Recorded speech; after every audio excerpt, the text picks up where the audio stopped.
नमस्कार. Cook with स्नेहलामध्ये तुम्हा सर्वांचे अगदी मनापासून स्वागत आहे. आज मी तुम्हाला एकदम सिंपल आणि चटपटीत अशी शिमला मिरचीची भाजी तयार करून दाखवणार आहे. शिमला मिरचीची भाजी म्हटलं की बऱ्याचदा मुलं ह्या भाजीच्या नावाने नाका मुरडतात. शिमला मिरचीची भाजी कशीही बनवली तरी ते ती भाजी खायचा कंटाळा करतात. पण आज मी जी तुम्हाला शिमला मिरचीची चटपटीत भाजी तयार करून दाखवणार आहे, ती तुमच्या घरातील इतर सर्व सदस्यांसोबतच तुमच्या मुलांना सुद्धा खायला फारच आवडेल. अशी चटपटीत चवीची शिमला मिरचीची भाजी खाऊन सगळेच बघा कसे खुश होतील. या भाजीच्या नावाने नाकं मुरडणारे सुद्धा ही भाजी अगदी चाटून पुसून खातील. चला तर मग वेळ वाया न घालवता लगेचच आपण आपल्या आजच्या या चविष्ट रेसिपीला सुरुवात करूया. तर ह्या ठिकाणी मी ह्या 2 शिमला मिरची घेतल्या आहे आणि हे 3 कांदे घेतले. कांद्यांची साईज लहान आहे, तेव्हा मी हे 3 कांदे ह्या ठिकाणी घेतले. कांदे जर मोठे असतील तर 2 कांदे भाजीसाठी पुष्कळ होतात. हे कांदे आणि शिमला मिर्च मी चिरून घेणार आहे. हे पहा, ह्यांना मी असं लांबट चिरून घेतलंय. तुम्हाला हवं तर तुम्ही ह्यांच्या बारीक फोडी चिरून घेऊ शकता. चिरलेली शिमला मिर्च आणि कांदा आता मी ह्या डिशमध्ये काढून घेणार आहे. अगदी सोप्या पद्धतीने आज मी तुम्हाला शिमला मिरचीची भाजी तयार करून दाखवणार आहे. तर आता सर्वात अगोदर मी ह्याच्यामध्ये 1 चमचा धनेपूड घालून घेणार आहे आणि ह्यासोबतच अर्धा चमचा जिरं पूड, पाव चमचा हळद आणि अर्धी वाटी भाजलेल्या शेंगदाण्यांचा जाडसर कूट मी ह्याच्यामध्ये घालून घेणार आहे. या दाण्याच्या कुटामुळे भाजी खाण्यासाठी चवीला फारच छान लागते. आणि आता पाव चमचा चाट मसाला आणि चवीप्रमाणे ह्याच्यामध्ये मीठ घालायचंय. तर अर्धा चमचा मीठ मी ह्याच्यामध्ये घालून घेतलंय. हे सर्व जिन्नस आता असे हाताने चांगले मिक्स करून घ्यायचे.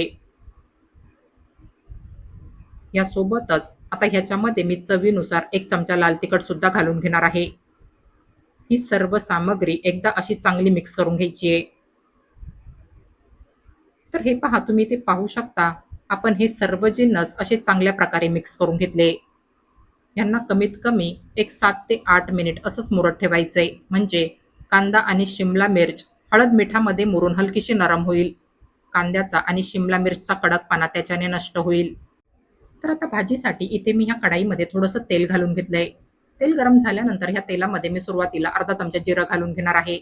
यासोबतच 9 ते 10 बारीक चिरलेल्या लसणाच्या पाकळ्या आणि 5 ते 6 बारीक चिरलेल्या हिरव्या मिरच्यांचे काप मी ह्याच्यामध्ये घालणार आहे. यांना तेलामध्ये लो फ्लेमवर मस्तपैकी परतून घ्यायचंय. लसूण आणि हिरवी मिरचीचा कच्चेपणा दूर होईपर्यंत ह्यांना तेलामध्ये परतून घ्यायचंय. यांना तेलामध्ये अशा पद्धतीने परतून घेतलं की मॅरिनेट करायला ठेवलेला कांदा आणि शिमला मिरच ह्यामध्ये घालायची आहे. मीडियम फ्लेमवर हे सर्व घटक 4 ते 5 मिनिट तेलामध्ये एकसारखे हलवत परतून घ्यायचे. आज मी तुम्हाला जे प्रमाण घेऊन ही शिमला मिरचीची भाजी तयार करून दाखवणार आहे, ती 4 ते 5 लोकांसाठी अगदी पुरेशी राहील. तर हे पहा, इथे आपण ह्यांना तेलामध्ये मस्तपैकी परतून घेतलंय. आता ह्याच्यामध्ये मी हे 1 वाटी दही घालून घेणार आहे. लक्षात ठेवा, दही हे जास्त आंबट घ्यायचं नाहीये. दही सुरुवातीला चमच्याने चांगलं फेटून घ्यायचंय, म्हणजे त्याला छान क्रीमी कन्सिस्टन्सी येते. फुल फ्लेमवर दही असं भाजीमध्ये मिक्स करायचंय. भाजीतलं तेल हलकंसं सेपरेट होईपर्यंत ह्या भाजीला असं एकसारखं हलवत परतून घ्यायचंय आणि कढाईवर घट्ट झाकण ठेवून ही भाजी लो फ्लेमवर शिजवून घ्यायची आहे. तर हे पहा, इथे मी ही भाजी लो फ्लेमवर एक 6 ते 7 मिनिट शिजवून घेतली आहे. दही घातल्याने आपली ही भाजी हलकीशी ओलसर आणि क्रीमी झाली आहे. बस सर्वात शेवटी थोडीशी बारीक चिरलेली कोथिंबीर ह्या भाजीमध्ये घालून मिक्स करून घ्यायची आहे. तर हे पहा, इथे आपली ही चटपटीत चवीची शिमला मिरचीची भाजी ह्या ठिकाणी गरम गरम खाण्यासाठी एकदम टेस्टी बनून तयार झाली आहे. मला खात्री आहे ही भाजी बघूनच तुमच्या तोंडाला नक्कीच पाणी सुटलं असेल. दही आणि चाट मसाला ह्यामुळे आपली ही भाजी चवीला फारच चटपटीत आणि टेस्टी तयार झाली आहे. तुमच्या मुलांना ही अशी चटपटीत चवीची शिमला मिरचीची भाजी नक्कीच खायला फार आवडेल, याची मला खात्री आहे. शिमला मिरचीच्या नावाने नाका मुरडणारे सुद्धा ही अशी चटपटीत चवीची शिमला मिरचीची भाजी अगदी आवडीने खातील. नेहमीच्या तुलनेत 2 चपात्या नक्कीच जास्त खाल तुम्ही ह्या भाजीसोबत.